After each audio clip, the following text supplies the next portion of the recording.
بسم الله الرحمن الرحيم تبارك الذي بيده الملك وهو على كل شيء قدير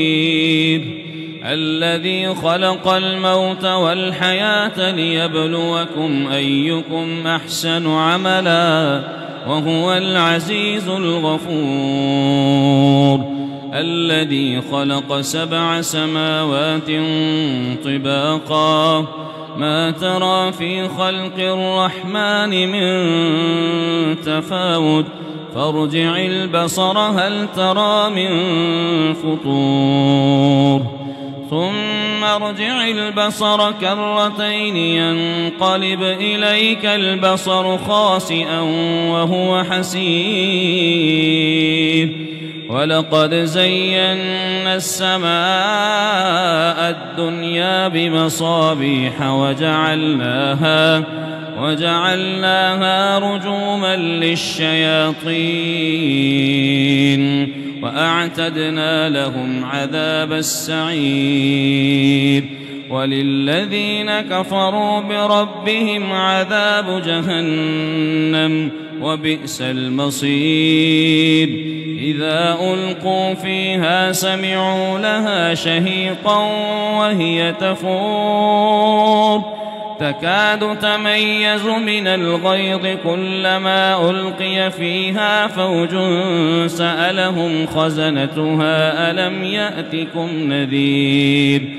قالوا بلى قد جاءنا نذير فكذبنا وقلنا ما نزل الله من شيء إن أنتم إلا في ضلال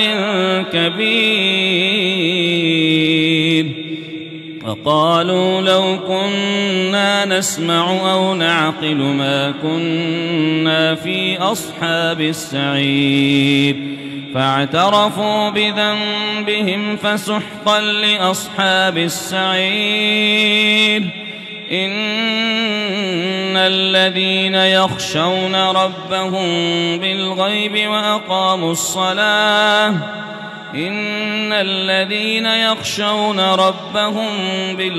لهم مغفرة وأجر كبير وأسروا قولكم أو اجهروا به إنه عليم بذات الصدور ألا يعلم من خلق وهو اللطيف الخبير هو الذي جعل لكم الأرض ذلولا فامشوا في مناكبها وكلوا من رزقه وإليه النشور أأمنتم من في السماء أن يخسف بكم الأرض فإذا هي تمور أم أمنتم من في السماء أن يرسل عليكم حاصبا فستعلمون كيف نذير ولقد كذب الذين من قبلهم فكيف كان نكير أولم يروا إلى الطير فوقهم صافات ويقبضن ما يمسكهن إلا الرحمن